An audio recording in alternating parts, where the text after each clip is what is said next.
Welcome to another episode of SEO Sneak Peek. When we met last time, we discussed keyword cannibalization and how to identify the pages that are competing against each other. Today, we are going to learn how to fix this issue using different methods. Method 1. Consolidate your content. If your site has multiple pages that are targeting the same keyword, the best way to clean up the problem is usually by doing 3 not 1 redirects. If you have 2 similar pages that add only a little value to the users, combine them into one high-value resource. To start with, identify the page that is performing well on Google. Merge the content from the competing page. When choosing the page to keep, check for metrics such as the number of referring domains and number of keywords ranking. Retain the one that has better quality signals and delete the other.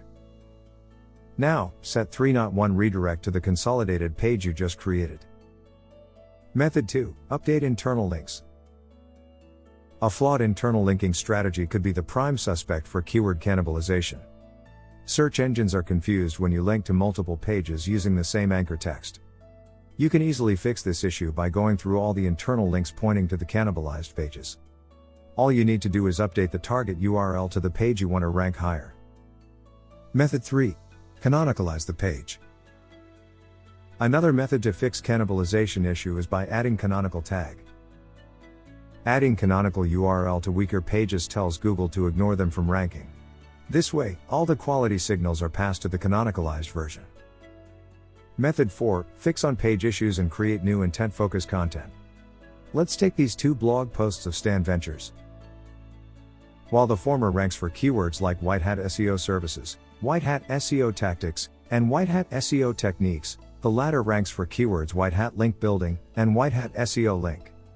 If you take a look at the SERPs, the search results are completely different for the keywords White Hat SEO and White Hat SEO Link Building. We can go ahead and update the meta tags, remove extra keywords, and change the URL for this blog post. Including the main keyword White Hat SEO Link Building will help in giving a clear message to Google about the target keyword. This way we can solve the cannibalization issue, and also help in ranking the page for the right keywords. Method 5. Plan your content to prevent cannibalization. Before creating any new content, do a mandatory check using SEO tools like Ahrefs or SEMrush. See if you've created similar content for which the keywords are already ranking. If it's already there, you can avoid creating the same content again. If you don't have any paid SEO tools, you can also check your sitemaps and do a URL search to see if you've already created that content in the past. Method 6. Have the same URL for evergreen content. When you create evergreen content, it's always a good practice to maintain the same URL forever. This can help increase the page authority over time. Let's take an example of Stan Ventures' blog post SEO Trends. Every year, we update the latest SEO trends in the same URL. We just update the content and add the year 2022 to the H1 in the title. That's the end of this SEO Sneak Peek episode. Hope you enjoyed it. Don't forget to like and subscribe. See you next time when we come with another interesting video.